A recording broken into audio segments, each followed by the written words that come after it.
सभी को जय श्री कृष्णा, राधे राधे सभी को। आज पुरुषोत्तम माह की विदाई का बेला आ गया है। इसमें हम जितना भी अपनी पूजा पाठ सब चीज़ किए, सब चीज़ दान पुण्य, माता लक्ष्मी की अन्नपूर्णा की कृपा हम पे हमेशा बनी रहे। श्री लक्ष्मी नारायण जी पुरुषोत्तम भगवान भक्तों के हर चीज़ पे अपना आशीर्वाद बनाए रखे। जैसे जो आता है उनको जाना ही रहता है, जैसे सूर्योदय के बाद सूर्यास्त आता है, वैसे हर शुभ कार्य की विदाई का बेला आता है। जब तक पुरुषोत्तम मास हो तो उसकी विदाई भी साधारण नहीं मानी जाती। कहते हैं यह वर्ष सामान्य की नहीं, सामान्य की तुलना में अधिक फल देने वाला। लेकिन जब हम वही साधना अगर पुरुषोत्तम मास में करते हैं तो पुरुषोत्तम मास में अगर छोटा सा भी सत्कर्म करे तो उसका बड़ा ही फलदायी होता है। यह महीना केवल नियमों का नहीं बल्कि भाव का महीना है। अब आप यह पावन समय अपने अंतिम चरण पहुंच चुका है। कई भक्त पूरे महीना व्रत करते हैं, कोई जप तप करता, कोई दीपदान करता है, कथा सुनता है, कोई सेवा करता। लेकिन बहुत से लोग ऐसे भी हैं जो अपनी इच्छा होने पर भी समय की परिस्थितियों और जिम्मेदारियों के कारण कुछ भी नहीं कर पाते। अभी तक यदि आपके मन में ऐसा कोई भाव आया है, भाव हो तो हे प्रभु पूरे महीने कुछ न कर पाया, जितना करना था उतना भी नहीं कर पाया, यह बात अगर आप ध्यान से, मन से, भाव से आप प्रभु से बोलेंगे तो वो उसी का भी आपको फल, जो भी आपके पास है उसी का ही फल आपको अनंत गुना करके देते हैं। यानी पुरुषोत्तम मास का अंतिम दिन 15 जून को पुरुषोत्तम मास समाप्ति है। यह समाप्ति हमारे शास्त्रों में एक बार कही गई है कि दान का महानता वस्तु नहीं भाव होता है। हम कोई भी चीज़ें इस चीज़ से नहीं दिखावे से करें हम ये दी नहीं, आपका भाव होना चाहिए। आपका भाव अच्छा है तो उसी का भगवान प्रेम के भूखे, आपके सामान के भूखे नहीं है। जैसे सब लोग बोलते हैं ये चढ़ाऊंगा वो चढ़ाऊंगा, भगवान को किस चीज़ की कमी है? उन्हें कोई चीज़ की कमी थोड़ी है, वो तो खुद ही हमें देने वाले हैं, हम उनको क्या चीज़ देंगे?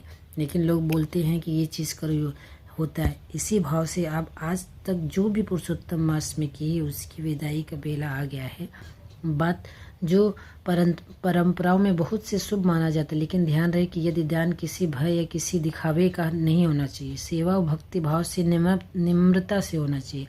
किया जाने वाला दान विदाई का बहुत अधिक महत्व। जब कोई अतिथि आपके घर आता है तो हम उसका सम्मान करते हैं और जो भी हमारे पास हो उनकी विदाई करते हैं। ठीक उसी प्रकार भक्ति परंपराओं में माना जाए, जब कोई पवित्र मास समाप्त होने लगता है तो अंतिम समय में ईश्वर को कृतज्ञता के साथ उनकी हमें विदाई करना चाहिए। पुराने समय में लोग कहते हैं ना कि प्रभु पूरे मास जो भी कमी रह गई उसे आप अपनी कृपा बनाकर पूरा कर दीजिए। इसी भावना से कुछ लोग अन्न दान, वस्त्र दान और सामर्थ्य के अनुसार सेवा दान करते हैं।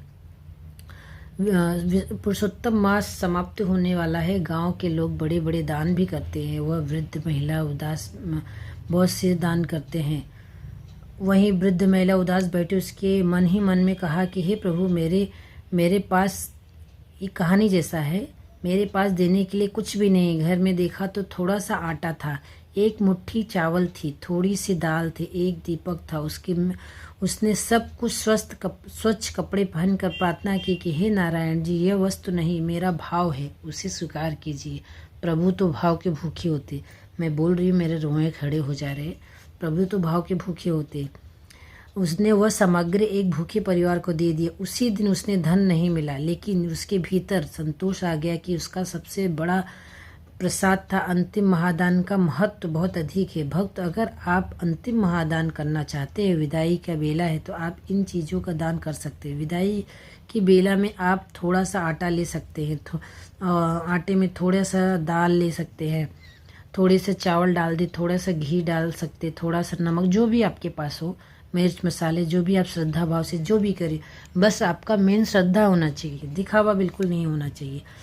जिससे अन्नदान महादान, लक्ष्मी जी अपना आशीर्वाद प्रदान करती। माता अन्नपूर्णा आपको बहुत आशीर्वाद देती, क्योंकि जिस घर में महादान किया जाता है उनके यहाँ कभी धन की कमी नहीं होती। अन्नदान महादान होता है।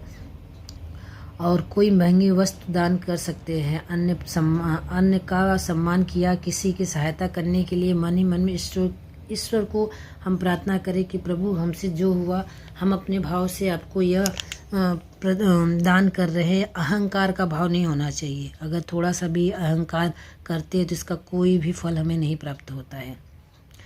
1000 गुना ये सब करने सबको हजारों गुना का फल प्राप्त हुए। कई स्थानों पर परंपरा है कि विदाई का बेला अन्न सामग्री दान देने की प्रथा है। यदि श्रद्धा से करना चाहते हो तो सरल तैयारी कर ले। एक स्वस्थ थाली, सीधा तैयारी बता रही हूँ।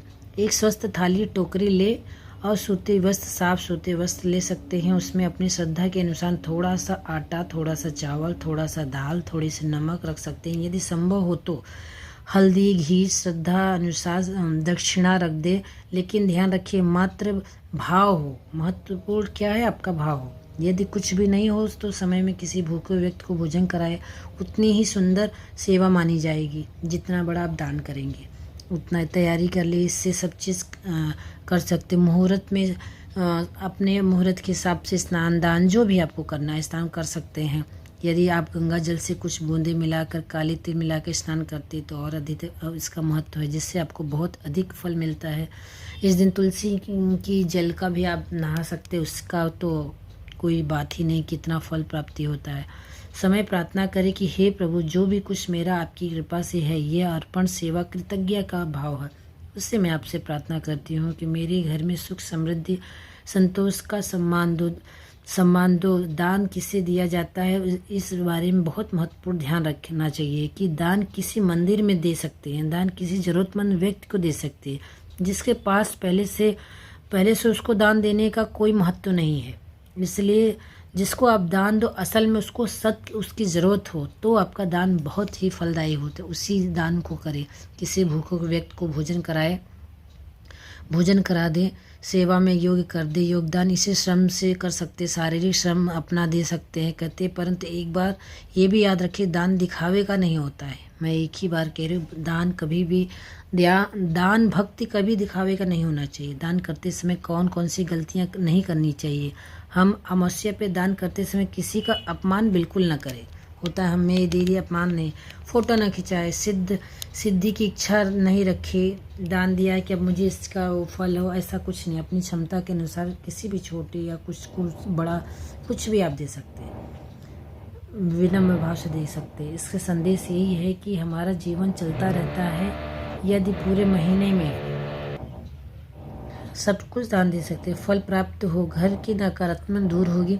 अमावस्या के दिन हमें तुलसी माता के समय दीप दान करना चाहिए। 33 बाती का दीप लगाना चाहिए। देवी को आराधना करना चाहिए। अपनी भूल चूक की माफ़ी क्षमा प्रार्थना करना चाहिए। उनसे प्रति कृतज्ञता का व्यक्त भाव होना चाहिए। बड़े श्रद्धा भाव से करना है। उसके जीवन में जो भी कष्ट हो, नारायण जी लक्ष्मी नारायण उसे दूर करें। महत्वपूर्ण, क्योंकि सोमवार के दिन पड़ रहा है। बहुत ही सोमवती अमावस्या बहुत ही बोलते दुर्लभ समय है आपका। सारे सब चीज़ करने का दुर्लभ भाव योग बन रहा है। और किसी अधिक पुण्यदायी बन सकता है। अगर आप अमावस्या के दिन कई जगह शास्त्रों में बहुत से अधिक गहरा जुड़ाव माना जाता है। संपर्क में कृतज्ञता व्यक्त भाव करती। इसलिए जो भी भक्त के पास जो कुछ है वो सब चीज़ें अमावस्या के दिन तुलसी माता की पूजा करना चाहिए। अपने पितरों को उस दिन जरूर पितृ को अपने उनके भाव से दीपदान करना चाहिए। गाय को आप गुड़ और रोटी खिला सकते। घर की सुख समृद्धि बनी रहेगी। सर्वपितृ अमावस्या के दिन आज वो भी आप सब कुछ कर सकते हैं। जो भी आपका जितना हो, 33 करोड़ देवी देवताओं का फल आपको प्राप्त हो जाएगी इस दिन जो भी चीज़ करते हैं। ये अगर अधिक माह में जिस देवी देवताओं की कृपा प्राप्त हो जाती है, इससे भक्तों की बड़ी श्रद्धा भाव रहता है। यदि कुछ न हो सके तो गौ माता को ही रोटी खिला सकते हैं। किसी प्यासे को पानी पिला सकते हैं। पानी दिलाते से जीवन में पुण्य प्राप्त होता है। कई जगह पुरुषोत्तम मास में तो पानी का प्याऊ भी लगाते हैं, क्योंकि उनको बस जीवन में ये है कि सब अपना सब भाव प्रकट करते हैं। पुरुषोत्तम अपने गरीबों की सहायता के समय किसी गरीब के चेहरे पे खुशी ला सकते हैं। इससे ज़्यादा और क्या खुशी की बात होगी। मुस्कान आपकी वजह से ज़रूर आनी चाहिए, तभी आपकी पूरे मास की भक्ति का फल प्राप्त होता है। मन में बहुत सुख का भाव होता है, अंदर ही प्रसन्नता होती है। इसलिए नारायण और लक्ष्मी जी की पुरुषोत्तम मास में अंतिम वेला यह है कि उस दिन दक्षिणा दान जो भी हो सब करे, जीवन में सभी कष्ट दूर हो। अपनी ये प्रार्थना करे, लक्ष्मी नारायण जी से प्रार्थना करे, भगवान जो भी गलतियां हुई हो इस अधिक माह में, जो भी मेरे से गलतियां भूल चूक हुआ उसके लिए क्षमा कीजिएगा। जो भी मेरा भाव है उसे अपना तुच्छ समझ के उसको स्वीकार कर लीजिए, गलतियों की क्षमा कर लीजिए। जय नारायण जी, जय लक्ष्मी नारायण जी। पुरुषोत्तम माह में सभी को बहुत बहुत शुभकामनाएं।